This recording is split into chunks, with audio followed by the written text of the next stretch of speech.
I didn't think I'd see you again so soon. What an unexpected pleasure. Come in and let's finish what we started. If memory serves, we left off at a very intriguing part of the book.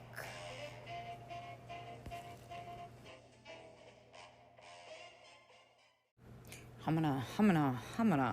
Now we're getting into the good stuff. Get your pen and paper ready, gentlemen.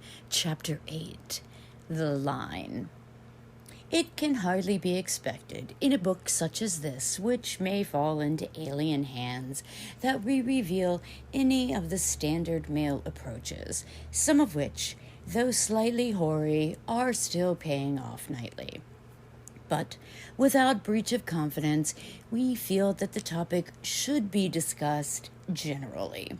We counsel observation of one basic tenet: never change a winning pitcher, or, in other words, if you are doing well with your own personal approach, don't seek to alter or embroider on same if the results satisfy. Generalities. Some general concepts should be noted. These are: number 1, tailor the line to the girl. Never try to bring down a tigress with birdshot, and never shoot a dove with an express rifle. Number 2, pace yourself. In other words, stop to observe the effect of your pitch and don't fall in love with the sound of your own voice. Number 3, have at least one alternate approach. Girls sometimes compare notes, and if you happen to date a girlfriend of a girlfriend, they can crucify you in your absence. It is a myth that girls don't talk about their affairs. Not that they frequently omit surrender in so many words to another chum, but they do talk. Number 4, never introduce subjects which may be of interest in themselves unless you are merely passing time in a public place. Fine conversation may be indulged in after the fact, if you are so minded. Only a fool would introduce a controversial subject when alone with a lovely pigeon. Religion and politics are to be avoided like mumps. Around election time, Democrats are loath to go to bed with Republicans, and vice versa, except for the purposes of conversion. Decide for yourself whether you want an adversary or an accomplice. Number 5, do not appear to possess in too great a degree any of the following virtues: A, affluence; B, reliability; C, sentimentality; D, thoughtfulness; E, ambition; F, love for children; G, or being too damn handy around the house. The reason why a revelation of the above traits can operate against you is because these are what a girl seeks in a husband, and, taking a long view of you, she may deny you your immediate reward and sell you out for the prospect of a handful of thrown rice. Flattery. Flattery is the art of telling welcome lies, but such lies must contain just enough truth to make them credible. A certain sprightliness and gaiety should be infused into the moment of delivery. If there is a halting or reluctant air about its presentation, a lie or compliment is robbed of its potency. Don't lose out for want of that last little dash of enthusiasm, the big pink bow that makes a Christmas gift of an article of merchandise. Flattery is an inexpensive commodity. The cost of materials is reasonable since words are cheap and the labor is your own. Next to charm and money, the ability to flatter is one of the most appealing traits that women appreciate in a man. It is unlike the other two noble attributes in that it is most effective when undetected. If it is noticed favorably, it is confused with natural charm and often serves just as well. The astute flatterer must, first of all, be observant. A woman likes to feel that she is noticed. Approving references to her hair, her perfume, her clothes, etc., never fail to please, but are doubly pleasing when ornamented with particulars. Generalities are for the inept or husbands. For instance, if she is wearing an attractive gown, the advanced flatterer will venture that it is by Dior or Balenciaga. Should his guess prove correct, she is pleased and impressed, and if not correct, she is successfully flattered. So, either way, he wins. Playing footsie. The complete specialist in the art of conning a girl is, to our way of thinking, Bernie B. His particular flim-flam, if used for openers, requires the setting of a beach or swimming pool. He begins literally at her feet, remarking of their beauty immediately. Since almost no one has pretty feet anyway, she will be surprised, but will sit still for it. Then Bernie strengthens the deception by being specific. If, as sometimes happens, her second toe extends further than her big toe, known as the great toe in England, he launches into a cadenza which he calls praise of the second phalange, scuttling back to the ancient Greeks for sculptural references that alone rival the beauty of her tootsies. This unique bamboozle works equally well with the compliment-hearted Belle or just plain Jane. Best of all, it helps to get her shoes and stockings off on future dates, since any woman likes to put her best foot forward. Every change of a woman's hairdo is of earth-shaking importance to her. If you make a point of remarking that she had it cut shorter than formerly, or has changed her part from one side to the other, she will be delighted that you remembered.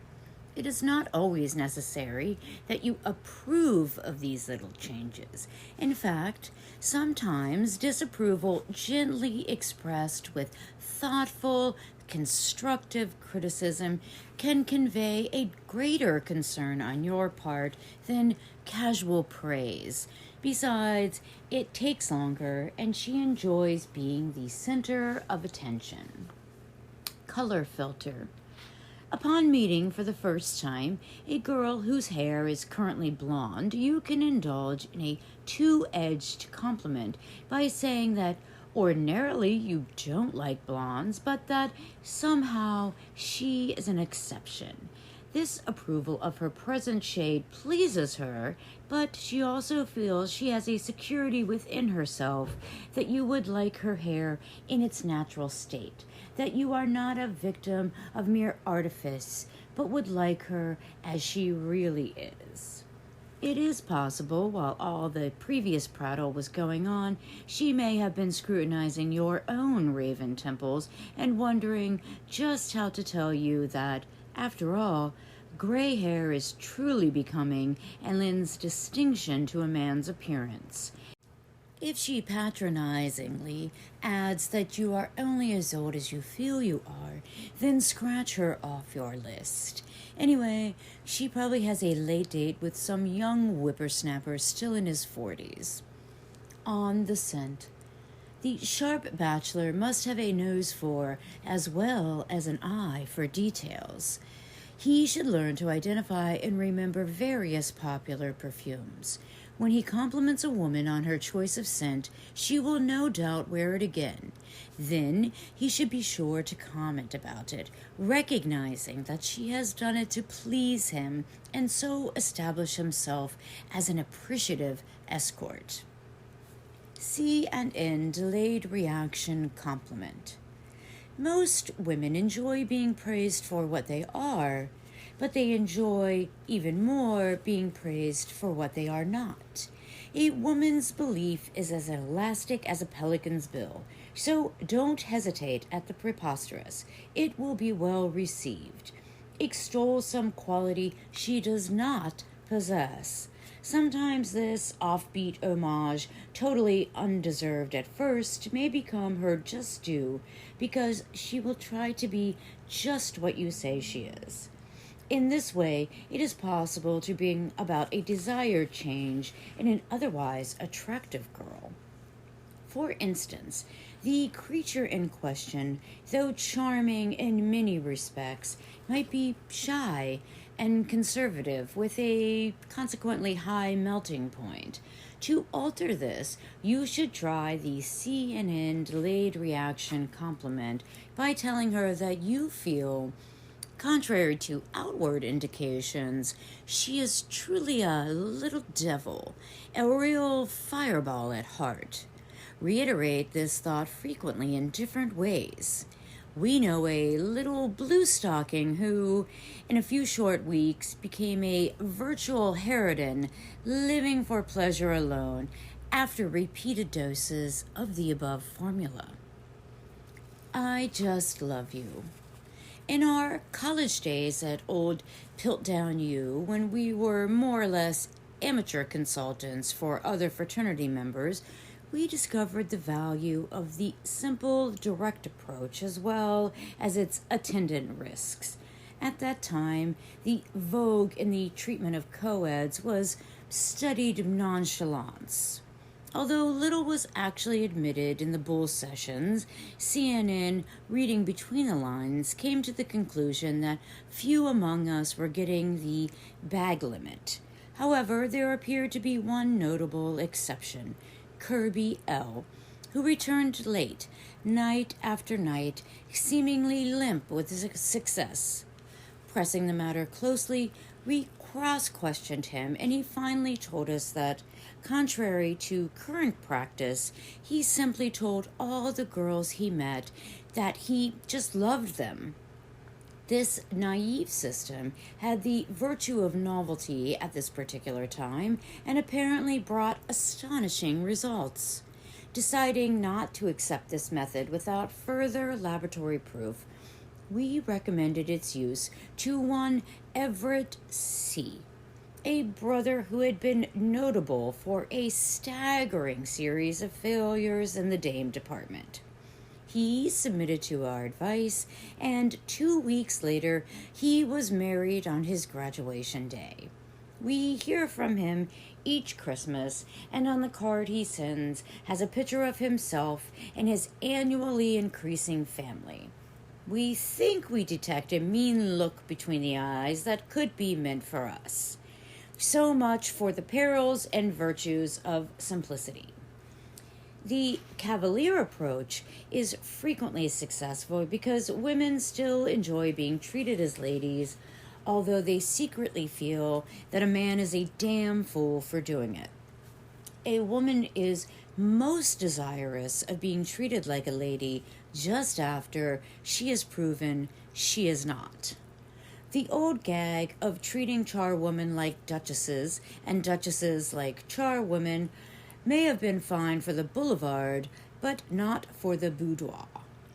Sometimes it is fun to treat a bum like a princess, but if she embraces the part too enthusiastically, you can waste a whole evening before she comes to your senses.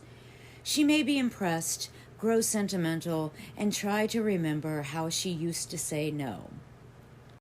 We suppose it is possible for a bachelor to appear to be a gentleman, although it may incommode him at times. He would do well to conceal this better part of his nature, or he will find that women will impose upon it. This better self should be liberally overlaid with an air of rascality, because a cloak of naughtiness serves to make important things seem inconsequential to both parties involved. Jerome K., a celibataire well known to us, has had results with the dodge of kissing a girl immediately upon his arrival for his first date. She is too surprised to resist. It seems all in good fun, but the preliminaries are now over. The ice is broken, and there remains but one point of contention. It is no longer a question of kissing him good night and hoping to satisfy him with that, but the battle is already rejoined. She has lost an outpost and must fall back to the defense of the citadel itself. The perplexing case of Henry H. defies pigeonholing, but it deserves inclusion, so we'll pop it in right about here. Henry best illustrates how apparently disarming merely being polite and pleasant can be. We have observed him fraternizing, and we know that he puts nothing in their drinks, employs no form of mesmerization, matters no threats or bribes, and yet, time and time again, right from under our noses, he has gone off into the night with the prize dish of the evening, and almost as if she had asked him. We at one time considered the hypothesis that Henry might actually like women as folks and had some way of communicating this fact to them, as some people seem to be able to talk to birds, but we soon dismissed this notion as preposterous. And yet,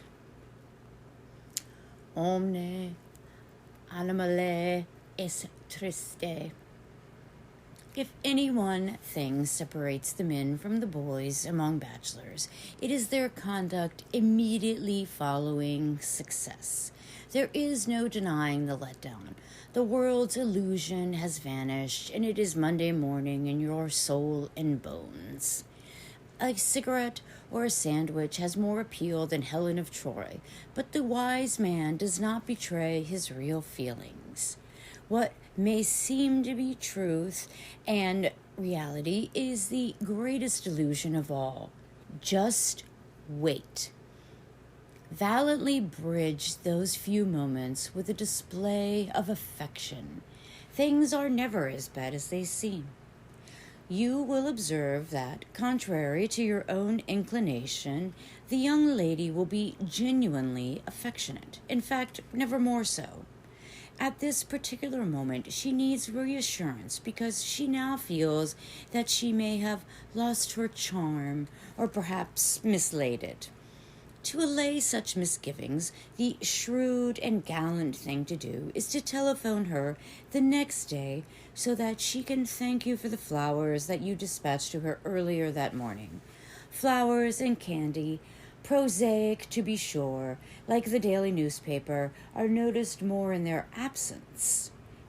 But now, since you are panting to get on with this book, turn to the ensuing chapter where you might learn something to your advantage about gifts in general. Chapter 9, Gifts. Better than the gift of gab is a gift itself. A gift might be defined as a three-dimensional flattery, and there is not a woman who breathes whose pulse doesn't quicken at the sight of a beribboned package, the smaller the better. A show of gratitude in a woman is usually spontaneous, sincere, and short-lived, and can be mistaken for passion. In matters of gifts, the bachelor has a position of clear advantage. His offerings have the thrilling, compromising aspects of bribes, while the husband's tardy presents are deserved rewards long overdue. Men are sentimental about women. Women are sentimental about themselves. Their birthdays and anniversaries are affairs of great moment to them and become so consequently to men, especially if they should forget them. Men are phlegmatic about their own natal days, etc. Ask any retail merchant, florist, or jeweler how much business he did on Father's Day. But nothing. Now Mother's Day. There's a real bonanza, and why not? The distaff side will ask in unison with an inevitable reference to something about the best years of their lives. Indignation is a woman's greatest forensic weapon, and for centuries it has carried the day for her in every encounter. Let it be understood that we are not protesting, complaining, or proposing to change things as they are, but merely bringing certain facts to your attention so that you may employ this knowledge to your interest. In other words, women demand, with a sigh or a longing look, to be sure, largesse or tribute, as their natural heritage, and you, Santa Claus, may as well just go along with the gag. The lavish bargain is a basic principle to hold in mind, and that is always give the best. This may sound expensive, but it isn't necessarily so. For instance, a $10 handkerchief is infinitely better than a $10 blouse. The one is lavish, and the other not so much. Choose your categories wisely and be a winner. Baubles and bangles, jewelry that is, must be rated high on the agenda. It has some negotiable value and is enduring. The act of wearing it serves to remind her of the giver constantly. If you lack the loot to deluge her with diamonds, investigate the costume jewelry of one of the first houses. Labels are of supreme importance. A lesser gift from an elite establishment often carries more prestige than a better article from the wrong side of the tracks. If the gift has a personal touch, some reference to herself, like her zodiacal sign, it will convince her that you have given the matter some consideration. Use her birthstone if it is of semi-precious nature. Your thoughtfulness will modify her pique at your economy. Tender and inventive inscriptions are always in order, and each trinket should contain just enough gold so that gangrene does not set in. The heirloom gag, although slightly mildewed, works on the sentimental doll. A quaint cameo, obtainable in any antique shop, can be invested with some romantic family balderdash and presented ceremoniously. While not as incriminating as an engagement ring, it obliquely hints of the future, family and fireside, and may dispel her native caution. Millionaire's Dilemma. Shopping a girl into submission, we admit, perilously resembles true courtship and is an indulgence reserved for the affluent among us. Perhaps now is as good as any time to consider the plight of the wealthy playboy. Some of these poor chaps suffer from a peculiar but understandable form of self-doubt. For instance, if a girl should tell one of the above types that she loves him, he is just neurotic enough to question it. Sheer nonsense. A woman is never more sincere than when she tells a millionaire she loves him. Most women are extremely sentimental about money, but we are quick to note exceptions. Some are not interested in a man for his money. Those heiresses would just as soon have a man without a "oo" to his noble family name. The flabbergaster. A bachelor baron of Bel Air, jaded by success, in an inspired moment came up with this gift twist. Something under her pillow. And this on the first night out. Presumptuous, to be sure, but also provocative and titillating. The take-it-for-granted air, he found, made protests seem belated and naive. His consummate gall either fascinated or intimidated his victims. The most unsettling feature of this act was its very preposterousness. It brought about acquiescence through hilarity, if we can believe him. Chapter 10. See and in Grab Bag. Tattooing. Acknowledging the primitive instinct to mutilate oneself in a decorative manner to impress others, we have devised our own tattoos which remove the pain and the consequence of these strange whims. The CNN tattoo is unique in that it is no tattoo at all, but looks like the real thing. Actually, they are cleverly designed decomanias in assorted designs cleverly devised by a Japanese houseboy formerly in our employ. Their prime virtue is that they will not come off, but will endure until you use our special solvent, Smirnoff 4711. The choice of design should vary with your situation. For instance, To excite tenderness in a girl's bosom, perhaps the conventional mother surmounting your social security number would suggest that you are a good homeboy as well as employed without your doing anything overt to establish this estimate in the young lady's mind. If, for some reason, you wish to kindle jealousy in her bosom, another girl's name might do the trick, and at the same time lend a certain glamour beyond your means. Such names as Ava, Lana, Grace, etc., might awaken her to some unsuspected hidden merit not previously apparent. Restraint should be the watchword in the employment of the tattoo ruse. It is a rather precious approach and should be not used if all is well, but only if you are at a complete loss for some angle to jostle her wakefulness. The whole shooting match could boomerang badly if you have appraised the girl wrongly. Perhaps we should explain right here that the real inspiration for our temporary tattoo came from learning of the sad plight of Mo D. We happened upon Mo one rainy afternoon at the club, just as he emerged from the shower room. Seeing us, he hastily drew his towel across his chest in what can be construed as a modest gesture. Our curiosity was so piqued by his furtive behavior that we found ourselves inviting him to have a drink with us. As the afternoon dribbled on, Mo's tongue loosened, and he had confided to us that a year or so ago he had endured the pain of being tattooed, and all because of a woman. Since she had accused him of being fickle in a fit of undying devotion, he had had her name etched in clear, bold-eye letters across his facade.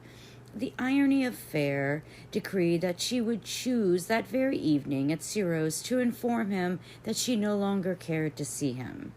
When Mo began frantically clawing at his shirt front to reveal to her the extent of his affection, she went screaming from the dance floor while a trombone player and 3 waiters subdued him prior to flinging him halfway to Moncombo, where he spent the rest of the night mumbling over some Sazeracs.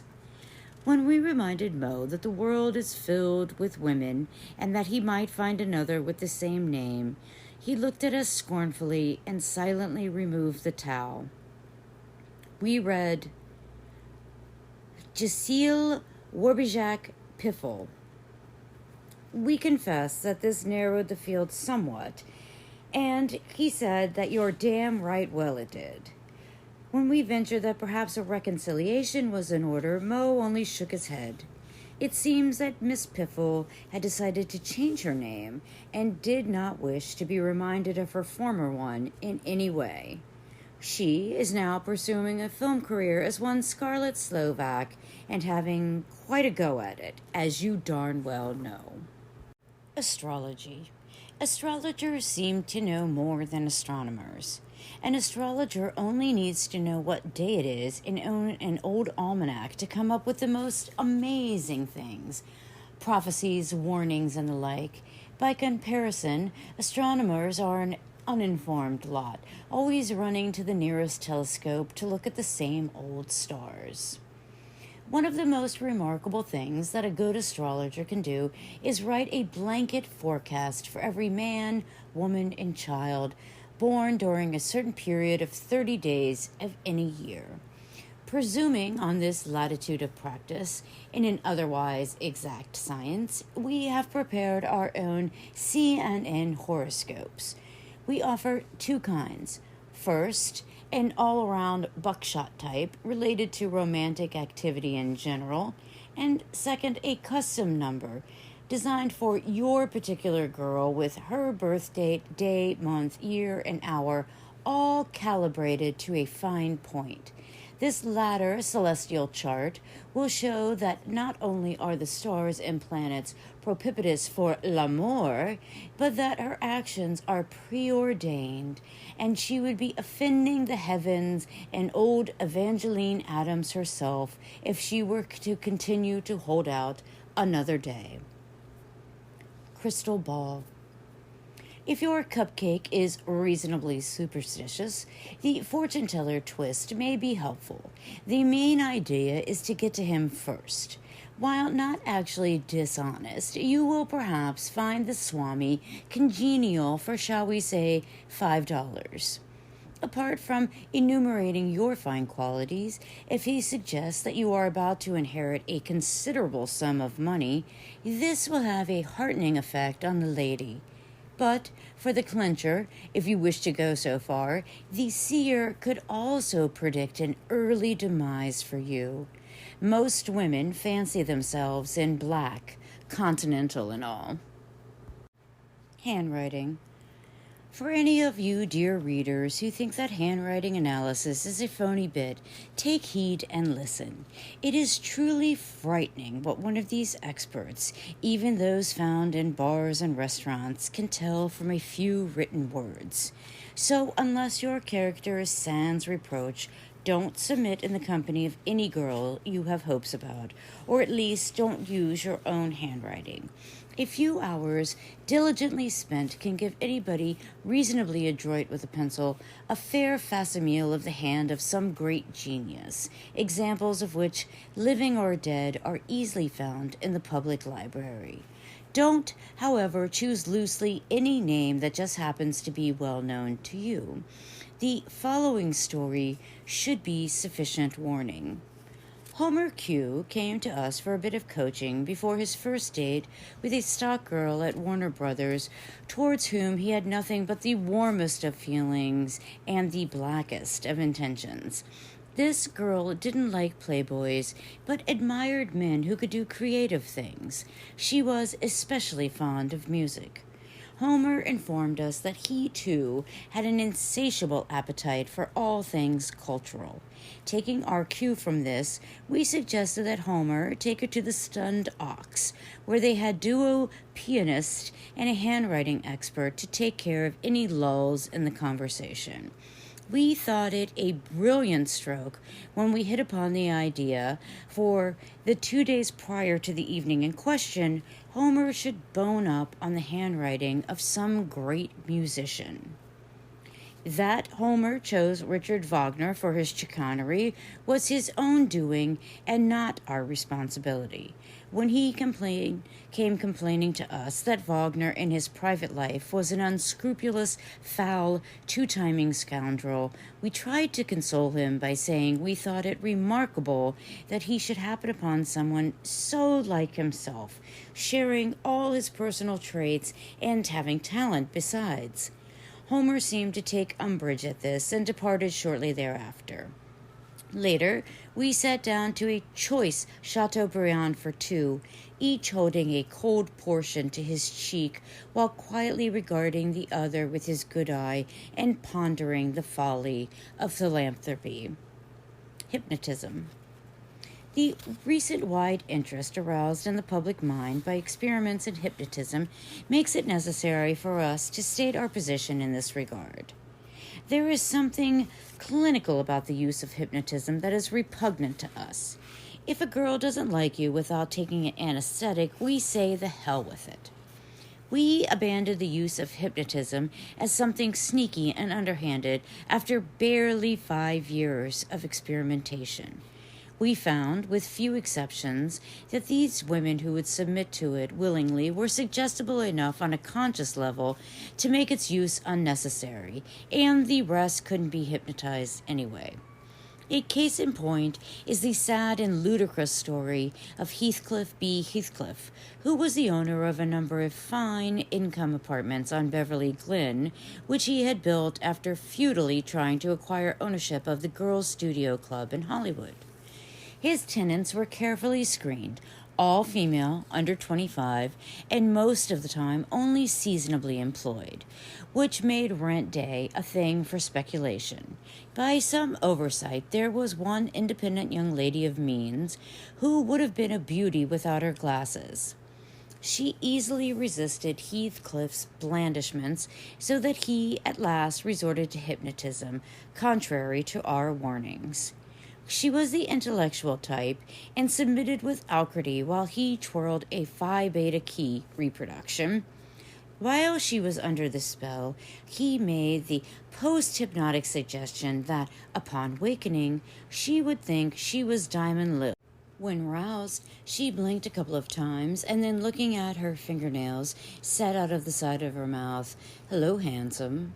Where'd you get those cute, narrow shoulders?" As Heathcliff was about to reply, the kitchen door opened and Mike, the janitor, came in to fix the faucet. Spying him, she purred, strutted over, and said, "Kiss me, big boy." Mike obliged at some length, and then she suggested that they leave Junior and go upstairs. 2 days later, Heathcliff heard that they were in Acapulco, cooing and billing, and she was footing the bills. He was disconsolate when he came to see us, bemoaning his loss. "Really, Heathcliff, old boy, why be greedy? You still have a house full of talent at that resort of yours." "But you don't understand," he said. "Janitors like Mike are hard to find." See and end Earphony. This inexpensive device lends a man the appeal of the bird with the broken wing, and, like a black patch over one's eye, has, for some obscure reason, a glamorous effect. It seems to excite pity in the female breast, and may start the chain of reaction of pity to tenderness to passion, a process that is a reversal of the usual order of romantic events. The CNN Earphony is a lightweight black plastic article resembling the genuine thing, but without the complexities of batteries, grids, filaments, etc., being, what the name implies, a dummy piece. We originally intended it for our bachelor's clientele, but now our greatest demand comes from the married men. Yielding to their clamor, we have produced a modification of the original. The married man's model ensures deafness in one ear, since it is nothing more or less than an earplug. The more artful of our earphony users will pretend to complain of its inefficiency while enjoying its virtues. Its greatest appeal for the bachelor is that he can hear what he chooses. For instance, when leaving her apartment on a date, he can cheerfully ask, "Where to?" and then take her to a cheaper spot than the one she named, since she might be hesitant to remind him of his sad affliction.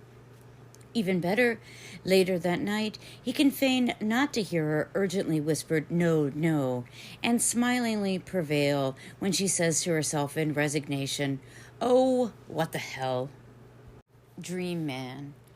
Some people still go to the theater. It is a pleasant, ice-breaking maneuver for a first date.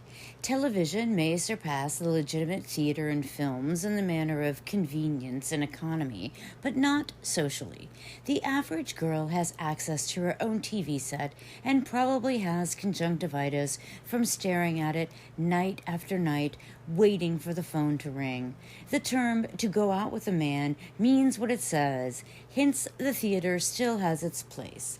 Unless you live in New York and can afford $6.60 and up per copy, you might as well take her to a movie house or one of those open-air brothels called drive-ins. The dark privacy of the theater can be wasted if, by chance, you take her to see her dream man. If she goes on about Marlon Brando too much, begin to drool over the leading lady of the piece, this should shut her up. If she persists, let her open the car door for herself and see how she likes it. And now, since you have painstakingly committed to memory or sedaciously employed much of the foregoing advice, gimmicks, dodges, etc., this inevitably brings you to your probable reward, which is... Chapter 11. A Woman's No. Most women are apt to say no to advances at the onset, but there are usually implicit overtones of maybe to the well-tuned male ear. Any man who takes a girl at her word is foolish, and even the girl herself will regard him as a disappointing antagonist. All girls will haggle like a second-hand car dealer and expect a run for their money. The seasoned male campaigner will merely affect not to hear until things take a turn for the better and then close the deal quickly. Naturally, an attitude of refusal can only make an object more desirable, and in this way, she contributes to your fuller pleasure ultimately. Complete and ready acquiescence would make most huntsmen feel nonplussed for a quick moment and bring about a feeling of having been cheated of the sport of the game.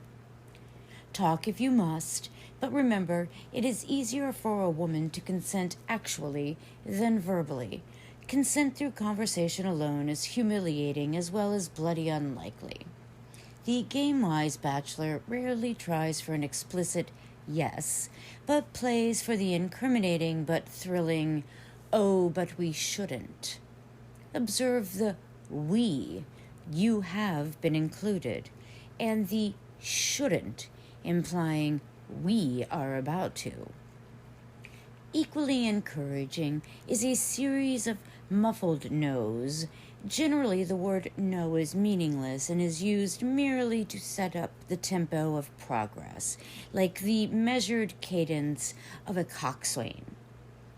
Compared with the great variety of approaches and lines, there are very few ways for a woman to say no. Even she may become embarrassed with the monotony of her dialogue. It is advisable to remind her of her lack of invention at every opportunity. In contrast with your own wealth of imagery, fervor, and enthusiasm, her flat negative can give her little pleasure. In seeking to qualify or soften it, she may compromise herself ever so slightly. This is the cue to hammer a wedge into the gap and make her fall back to previously prepared positions, another way of saying that she is fighting a nice losing battle. In the seclusion of your apartment, when things are moving forward and your overtures are well received, it is important to circumvent interruption. A vital trifle to keep in mind is the disposition of her handbag. It should always be kept well out of her reach. In that magpie's nest, which is a woman's purse, lies a veritable arsenal of defense weapons. Comb, powder, lipstick, nail file, cigarette holder, etc. So immobilize her and do not permit her to fence and parry with any of the above articles of war.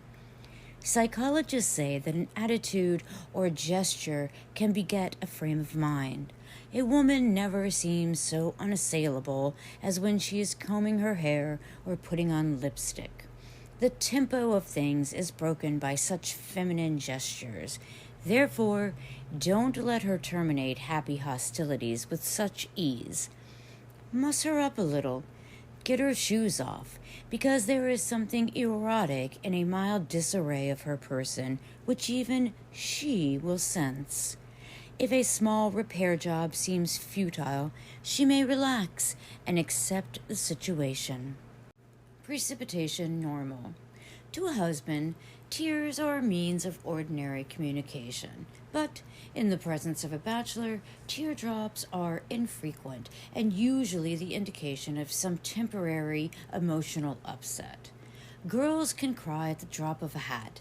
It is a favorite form of self-expression. They actually enjoy it. To have a good cry is strictly a feminine notion.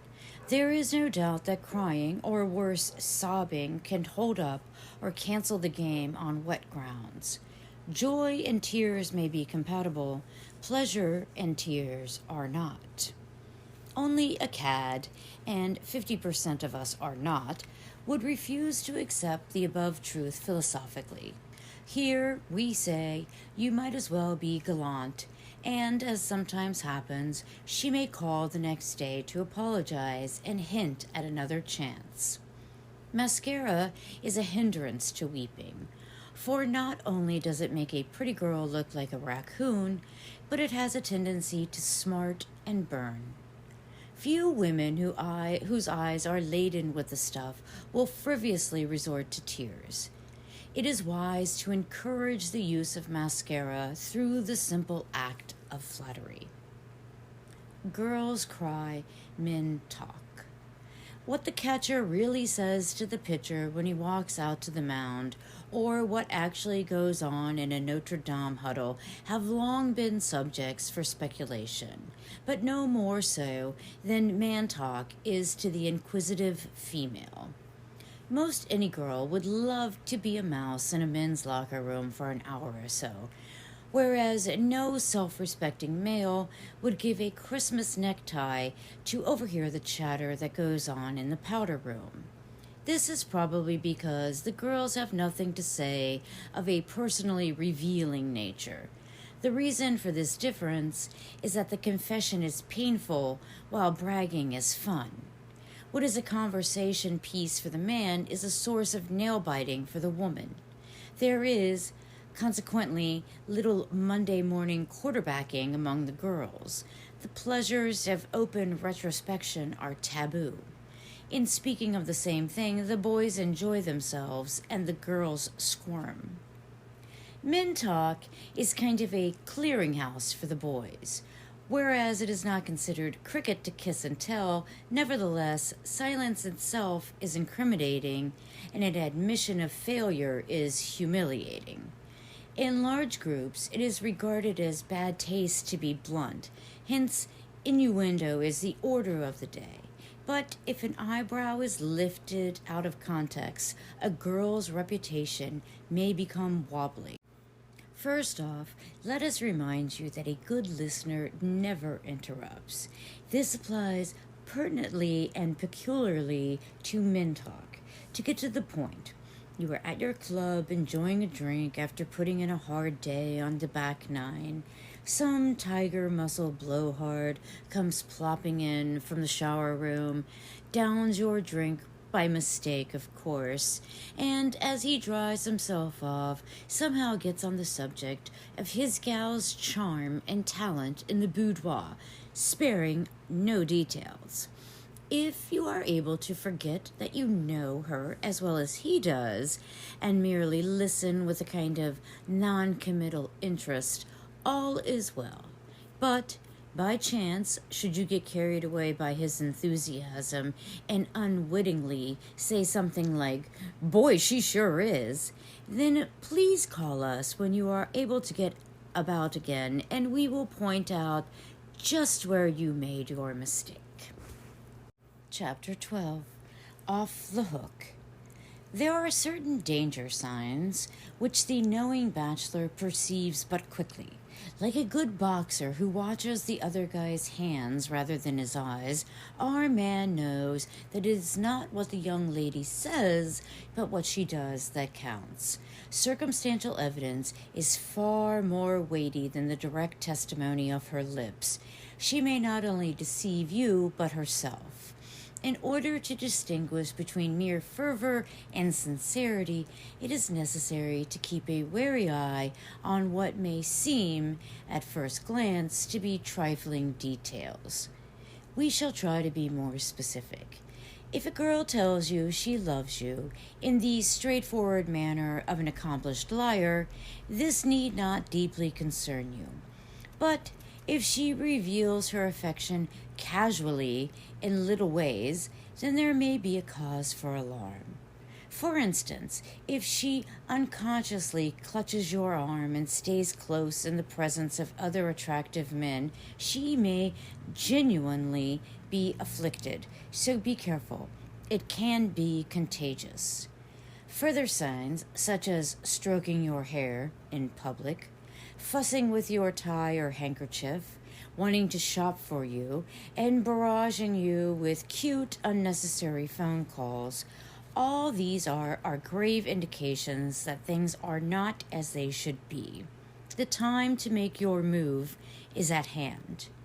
When she says that you are the most incredibly wonderful man she has ever known, don't let this worry you.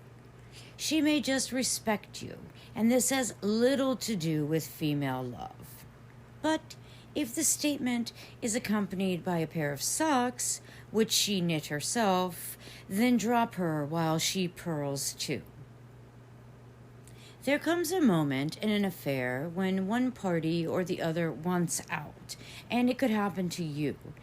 This has little application to one-night stands, but only to affairs of some duration where face-saving is involved. It is peculiarly a man's problem. When a girl decides she has had it, she is traditionally permitted to be forthright and brutal and need only say, goodbye, au revoir, adios, get lost. And no one censures her. But if the man in the case indulges in such forthright language, he is a blackguard and just not nice. He can't cut through the canal here, but he has to go around the horn every time. To let a girl down easy requires the utmost subtlety and resourcefulness. The main thing is, of course, to make her think it is her idea. As we have already implied, a man must be devious rather than direct in extricating himself from the treacly clutches of an acquisitive female. He must provoke certain emotions or state of mind in her prior to his taking off. These are, in the main, indignation, boredom, and disgust. Generally, any one of these conditions will suffice, but one can parlay them if need be. The first mentioned, indignation, is the quickest aroused. Sometimes a word or a remark is sufficient, and the effect, if taken at the flood, may be all that is required for you to be off and running. The lavish praise of some other woman of your acquaintance, or better, the paying of undue attention to her girlfriend, if she has one, may serve. Whatever the cause, the result will be the same. In her heat, she will send you about your business. Taking her at her word, you will leave and be scrupulously deaf the next few days to the incessant ringing of the telephone if it is inconvenient for you to leave town. She can console herself that it was her doing and thereby keep her vanity in good repair. Escape with flowers. Pasquale C., by collaborating with his florist, could ease himself almost overnight by the simple act of sending a beautiful bouquet of expensive flowers, exceeding anything previously given her. In the attached sealed envelope, he enclosed his card bearing an overly mushy declaration of his undying love, but surmounted with the name of another girl, all, of course, written in his own unmistakable hand. Since he found this method infallible, although expensive, he tapped it with a master stroke, economically speaking. Knowing that the first female impulse upon receiving a floral tribute is to read the card, he invested in some superb facsimile flowers tenaciously stapled in a stout cellophane wrapping, and consequently was able to use these again and again because the irate recipient of the posies invariably returned them by special messenger within the hour. Heavenly boredom. John M., pursuing the gentler but more tedious release via boredom, hatched this effective though elaborate disenchantment. As the young lady's prosecution of the affair vigorously waxed as his interest waned, he would extract from its hiding place a second-hand, lightweight, portable reflecting telescope and profess great enthusiasm for the study of astronomy, giving her a garbled salad of conversation laced with Flamsteed numbers, parallaxes, transits, and synergies. He would not deign to notice her frequent yawns and finger-tapping, but would plunge from the obscure to the nebulous with unrelenting zeal. If talk alone didn't accomplish his ends, he would pack her off with him, telescope and all, to some draughty hilltop on a chilly, cloudless night for several hours of searching for a remote twin star scarcely visible in the 200-incher at Mount Palomar. His own instrument had a cloudy, flaking mirror that revealed nothing of interest whatsoever, providing against awakening her appetite for what might be a fascinating hobby properly pursued. Most of the time, he would hog the eyepiece, exclaiming at wonder at what he saw, and then suddenly he would tell her to quick look at what invariably proved to be a smear of blankness. When she complained that she could see nothing, he would impatiently chide her for disturbing the focus as he elaborately readjusted the lens. He would conclude the evening in the wee hours of the morning by leaving her on her doorstep, chilled to the bone, while he obliviously dashed home, supposedly to report by phone to the nearest observatory about a supernova he had pretended to discover in Scorpio. John N. found that a repeat performance was rarely necessary. A bored voice would answer his next call to inform him that she would be busy for the next week or so, and would he please try some other time. He accepted this in hurt, humble tones and never called again. To bring about the third propitious emotional state, namely disguise, we offer a CNN subterfuge which we discovered inadvertently. To bring about the third propitious emotional state, namely disgust, we offer a CNN subterfuge which we discovered inadvertently. Bathroom bit. Circuitous as it may seem, it has been known to bring about an abrupt end to an affair without making issues or having words.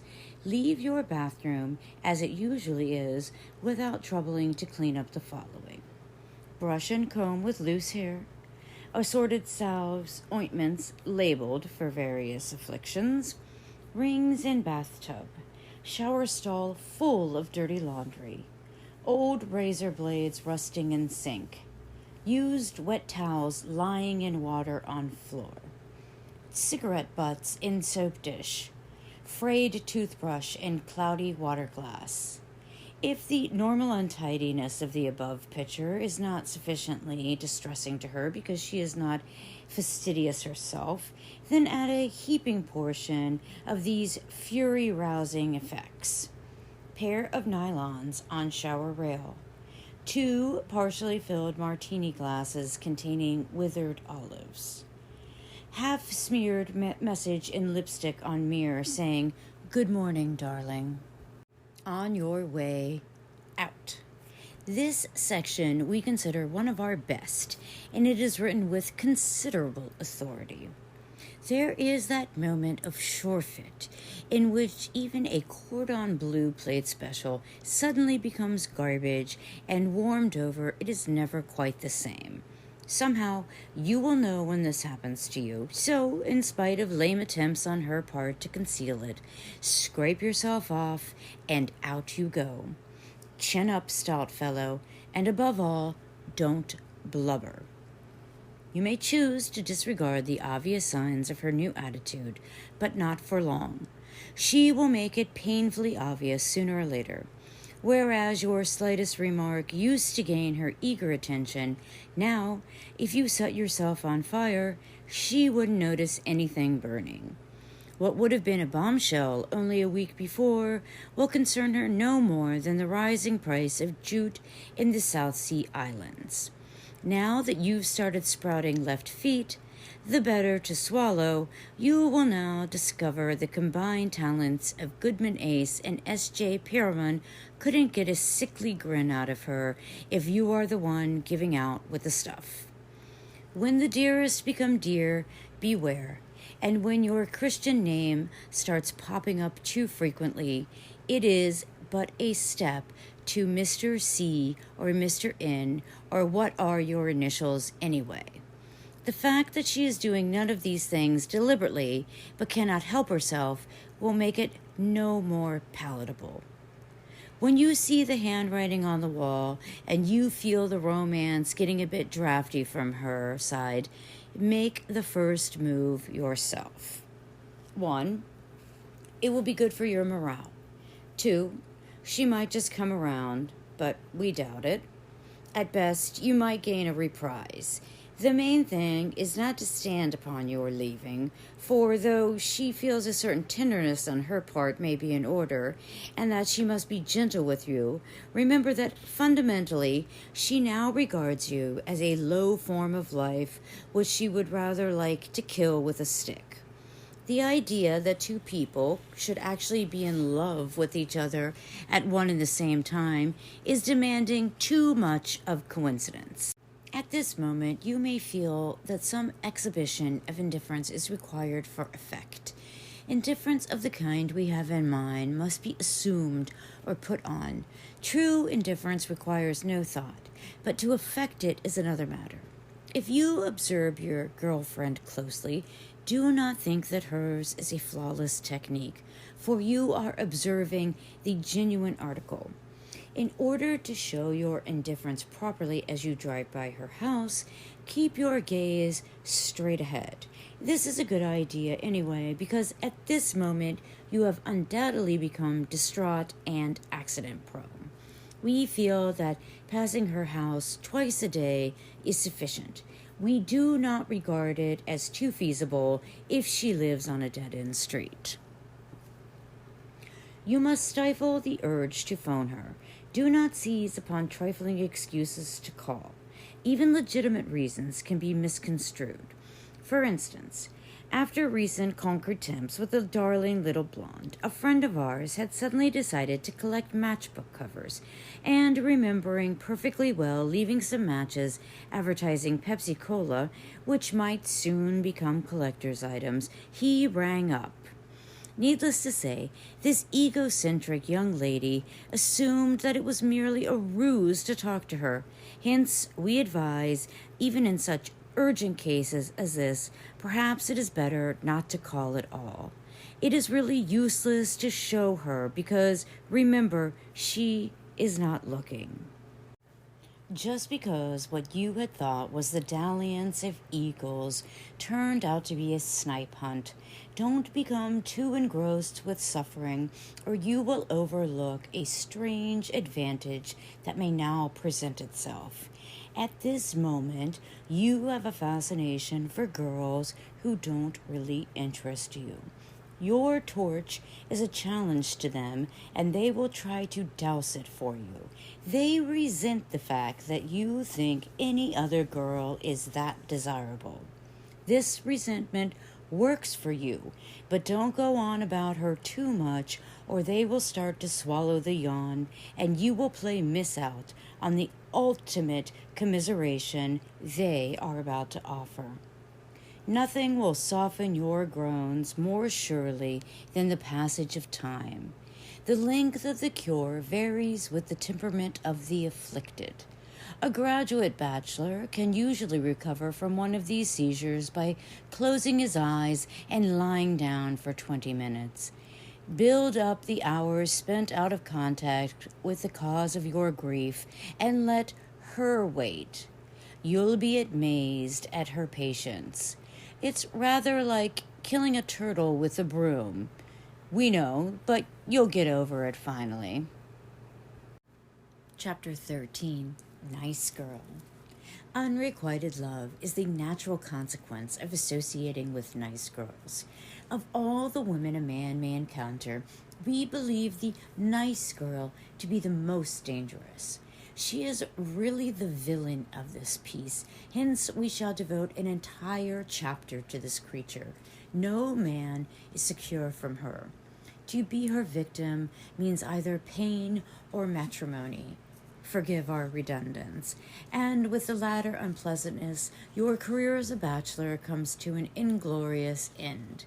She comes along like a late upstate return and upsets all your plans. She gets a ring on the finger, and you get one in your nose. We did not include the nice girl in our previous classifications because she might be any one of these or a combination of several. The name nice girl itself is inadequate, but after thrashing about, we can come up with nothing better. She clouds the mind and stays the tongue. She may not be nice at all, but at any rate, you will think so. And believe it or not, she may not resemble your mother in any way.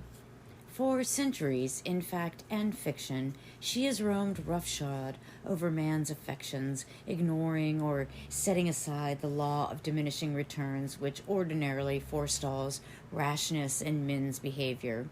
She brings with her a sickness not unlike alcoholism, for with her, one kiss is too many and 1,000 not enough. Loath as we are to associate ourselves with moderation in any form, here we must go on to say that you completely abstain. The nice girl is as deadly as a mongoose. This simpering creature can be your undoing unless recognized early. All the wiles and ways advanced in this book will not help you against this one. A dewy look, a touch of the fingertip, and everything is lost. She does not fight fairly. In fact, she doesn't fight at all. It is like trying to go 10 fast rounds with a Quaker. She turns the other cheek, and you dope, you kiss it. What else is there to do? You find yourself remembering her birthday, St. Valentine's Day. You start inventing holidays in order to give her something you can't afford in exchange for something you can't have. Other girls who deny you nothing get that just in return. But this one, how do you recognize her? She may not be quite as pretty as the rest. Like hell she's not. Nor as sexy. But there's usually something about her eyes. They are just kind of somehow. It's really hard to say just what she looks like. For all we can tell, she might even look like our secretary, Miss Ampersand. The way you really know her is by the following absurd symptoms. If holding her hand seems to be a pleasure in itself, watch out. If you find yourself phoning her for no reason at all, beware. If you detect any desire on your part for self-improvement, heads up. If you begin to think you are not good enough for her, believe it and run for the hills. If you find yourself patting little children on their heads and loving the whole world and all that's in it, get a hold of yourself, boy.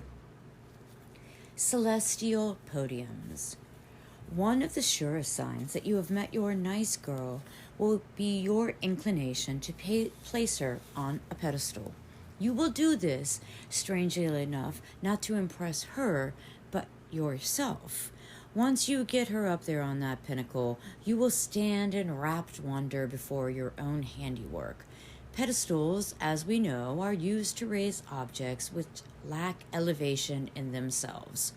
A woman is placed there to afford a more interesting view of her, and finding herself there, she can do nothing but look down upon you. While you may see the best aspect of her, she is enjoying the worst of you. A certain chap close to us, Teddy H. by name, can get a girl up on a pedestal faster than a mouse can get her on a kitchen stool. Most of his pedestals, however, were of the jerry-built collapsible type, as common as rented chairs from a funeral hall. In fact, some were so insubstantial that his whole routine was more nearly like a levitation act, and the sound of falling bodies was sometimes deafening. Unfortunately, most men do not have the pragmatic, healthy outlook of Teddy H., for they construct their pedestals solidly and succeed in making that which was ready at hand now seem unattainable. Perhaps you have placed yourself in just such a predicament. If so, at this point, an outlandish notion may present itself to your now distraught mind.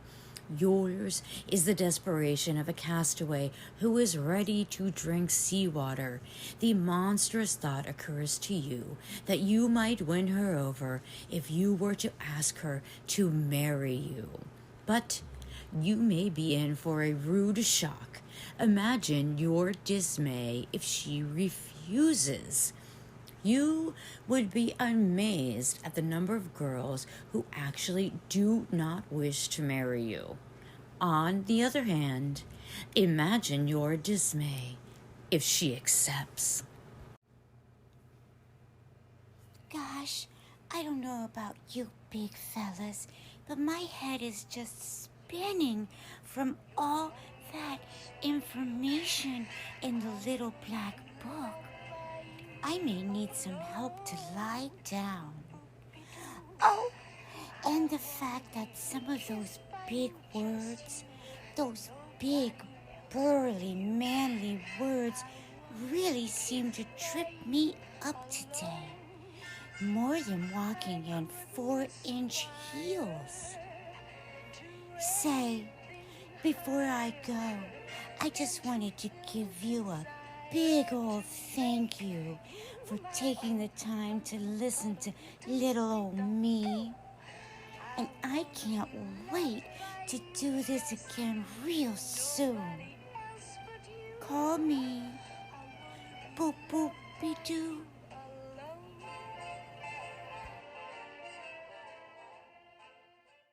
Chapter 2, How to Meet Girls. Statisticians, hi, statisticians.